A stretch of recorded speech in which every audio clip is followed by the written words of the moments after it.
नमस्कार दोस्तों, जय हिंद।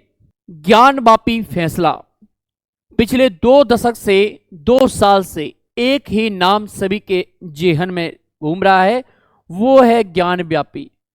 मंदिर या मस्जिद, मंदिर या मस्जिद, दो चीजें लगातार लोगों के विचार में चल रही है। इस पर हम लोग थोड़ा सा अपनी नजरें घुमाते हैं और इसके बारे में जानते हैं। मैं हूं रवि मोहन शर्मा और आप सभी का स्वागत करता हूं एंडिवर प्रेप के इस ऑनलाइन प्लेटफॉर्म पे। मेरे प्यारे दोस्तों, ये आपको जो बेसिक स्ट्रक्चर दिखाई दे रहा है वो ज्ञानवापी मस्जिद का है। 1991 में एक एक्ट लाया गया जिस एक्ट का नाम था प्लेसेस ऑफ वर्शिप एक्ट। क्या नाम था? Places of worship act. यह एक्ट 1991 में लाया गया और इस एक्ट के तहत कहा गया कि 15 अगस्त 1947 से पहले जो भी इमारतें थी, चाहे वो मंदिर थी या मस्जिद थी, वो वैसी की वैसी ही रहेगी। यदि कोई व्यक्ति उसमें तब्दीली करना सकता है या करना चाहता है या करने की कोशिश करता है तो उस व्यक्ति को 3 वर्ष की सजा और साथ में कठोर दंड या कठोर भुगतान किया जाएगा या कठोर अर्थदंड उसके ऊपर लगाया जाएगा। ये कब की बात की जा रही है? ये बात की जा रही है 1991 में जो एक्ट लाया गया प्लेसेस ऑफ वर्शिप एक्ट के तहत। कब की बात की जा रही है? 15 अगस्त 1945 में। यानी कि यदि कहीं पर मस्जिद है मेरे प्यारे विद्यार्थियों तो वो मस्जिद ही रहेगी और यदि कहीं पर मंदिर है तो वो मंदिर ही रहेगा। ये इस एक्ट में कहा गया। चूंकि 1990 का ये वो दौर है जब भारत में धार्मिक चरण जो है अपनी सीमाओं को लांघ रहा है, यानी कि धार्मिकता का एक पुनर्गठन हो रहा है मेरे प्यारे विद्यार्थियों। धार्मिकता अपनी चरम सीमा पर, अपनी क्लाइमेक्स पर है। इस बात को बहुत ध्यान से समझिएगा। उसी समय मंडल एक्ट लाया गया था कांग्रेस सरकार द्वारा, उसी समय बीजेपी द्वारा कमंडल एक्ट लाया गया। और ये वो दौर है मेरे प्यारे विद्यार्थियों जब देश में वो स्थिति हो गई थी कि धड़ाधड़ से नेताओं को, बड़े नेताओं को जेल में ठूंसा जा रहा था। और ये वही दौर है जब अयोध्या में राम मंदिर को लेकर के बहुत बड़ा आंदोलन जो है चलाया जा रहा था।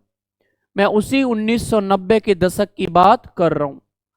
अब बात करते हैं सबसे पहले चर्चा में क्यों आया है भाई। इलाहाबाद हाईकोर्ट ने यूपी सुन्नी सेंट्रल वक्फ बोर्ड और ज्ञानवापी मस्जिद समिति की 5 याचिकाओं को यह कहते हुए खारिज कर दिया कि 1991 में वाराणसी मस्जिद पर दायर मुकदमा पूजा स्थल अधिनियम के प्रावधानों के तहत वर्जित नहीं है। यानी कि उनका तर्क था कि वाराणसी मस्जिद को लेकर 1991 में जो दायर मुकदमे थे उसको उपासना स्थल अधिनियम 1991 के तहत अनुमति नहीं दी जानी चाहिए। भैया समझ रहे हैं? अब बात करते हैं ज्ञानवापी विवाद की कहानी की ओर। 1991 में पहली बार मुकदमा दाखिल कर पूजा करने की अनुमति मांगी गई थी इसमें।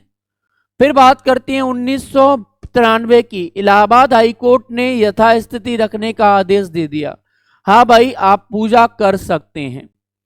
2018 में सुप्रीम कोर्ट ने स्टे ऑर्डर की वैधता 6 महीने के लिए बढ़ा दी।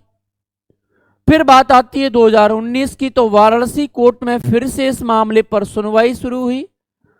2021 में फास्ट ट्रैक कोर्ट लाया गया और इसमें ज्ञानवापी के पुरातात्विक सर्वेक्षण की मंजूरी दी गई। और आप लोगों को याद होगा कि ज्ञानवापी के जो कुएं थे उनको खंगाला गया और उसमें से शिवलिंग जैसा एक पत्थर निकाला गया। क्या निकाला गया? शिवलिंग जैसा एक पत्थर निकाला गया। मेरे प्यारे विद्यार्थियों समझ रहे हैं बात को? आप लोग बहुत गंभीरता को समझिएगा। यहां देखते हैं, ऐसा माना जाता है, ज्ञानवापी मामले का घटनाक्रम देखते हैं। माना जाता है कि ज्ञानवापी मस्जिद का निर्माण 1669 में 1669 में मुगल शासक औरंगजेब ने प्राचीन विश्वेश्वर मंदिर को तोड़कर कराया था। कब कराया था? 1669 में। 1669 में विश्वेश्वर मंदिर को तोड़ करके क्या कराया था? ज्ञानवापी मस्जिद का निर्माण कराया था। जैसा कि एक लेखक हैं साकिब खान, इन्होंने अपनी पुस्तक यासिर आलमगिरी में इसको लिखा है। मैं इसकी बात नहीं कर रहा हूं, मैं अपने तथ्यों की बात नहीं कर रहा हूं, मैं लिखे हुए तथ्यों की बात कर रहा हूं, मैं राइटर्स की बात कर रहा हूं, जो कि एक लेखक साहब ने लिखा है अपनी किताब में कि भाई इसे एक प्राचीन विश्वेश्वर मंदिर को तोड़ करके औरंगजेब जो है बना देता है, भाई मस्जिद में निर्माण कर देता है ज्ञानवापी में। ज्ञानवापी मस्जिद का ये मामला वर्ष 1991 से विवाद में है, जब काशी विश्वनाथ के कुछ पुजारियों के वंशधर थे पंडित सोमनाथ व्यास। इन्होंने और इनके 3 दोस्तों ने वाराणसी के सिविल न्यायाधीश के न्यायालय में मुकदमा दायर किया और कहा कि औरंगजेब ने भगवान विश्वेश्वर के मंदिर को ध्वस्त कर दिया है। कब किया था मेरे प्यारे बच्चों? 1991 में।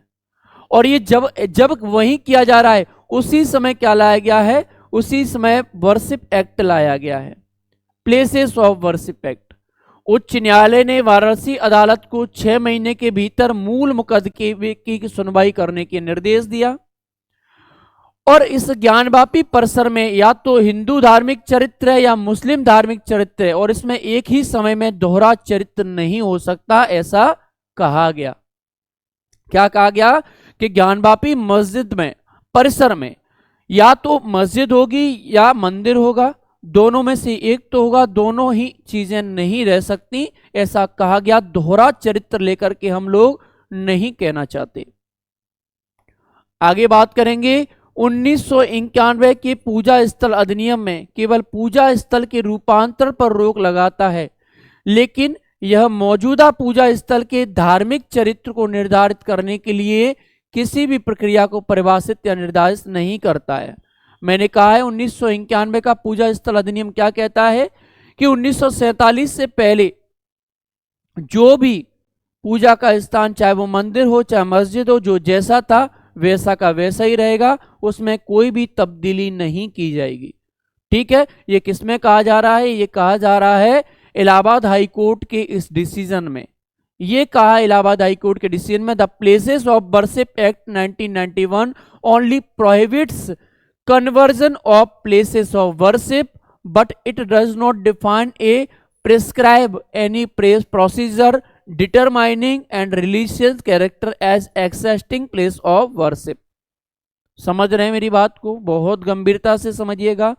तो ये था मेरे प्यारे बच्चों ज्ञानवापी का एक फैसला, और ज्ञानवापी के इस फैसले पर भारत सरकार ने क्या किया है, एक भारत सरकार की तरफ से बहुत सारे लोग हैं जिन्होंने याचिकाएं भी लगाई हैं।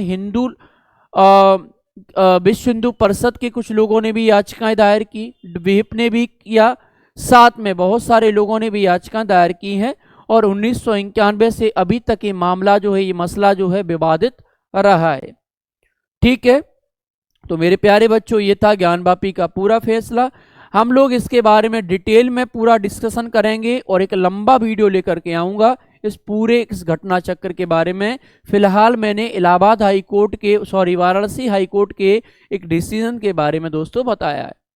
ठीक है, एंडेवर प्रेप के इस ऑनलाइन प्लेटफॉर्म को आप सभी लोग देख लीजिए। ये हमारा टेलीग्राम चैनल, आप लोग टेलीग्राम चैनल से जुड़ सकते हैं। ये हमारा Facebook channel Endeavour prep Facebook official, इसके साथ में हम लोगों का एंडेवर प्रेप करके एक ऑनलाइन प्लेटफॉर्म का एक रिसर्च इंजन भी है www.endeavorprep.com। इसके साथ में इंस्टाग्राम और ट्विटर जिसे एक्स कहा जाता है, लिंक्डइन और यूट्यूब को आप लोग सब्सक्राइब करना मत भूलिएगा, वीडियो को लाइक और शेयर करना मत भूलिएगा। ठीक है, क्योंकि आप लोगों को अगर मेरे अपडेटेड वीडियो चाहिए और एंडेवर प्रेप के जितने भी शिक्षक हैं उनके अपडेटेड वीडियो चाहिए, तो आप लोगों को यहाँ पर चैनल को सब्सक्राइब करने की बहुत आवश्यकता है। तो मेरे प्यारे बच्चों, इसी के साथ आप लोग इस वीडियो में बने रहिए और हमारे वीडियो को लाइक और शेयर करना मत भूलिए। वीडियो को लाइक और शेयर करते रहिए। इसी के साथ अपनी वाणी को विराम देता हूं। जय हिंद, जय भारत।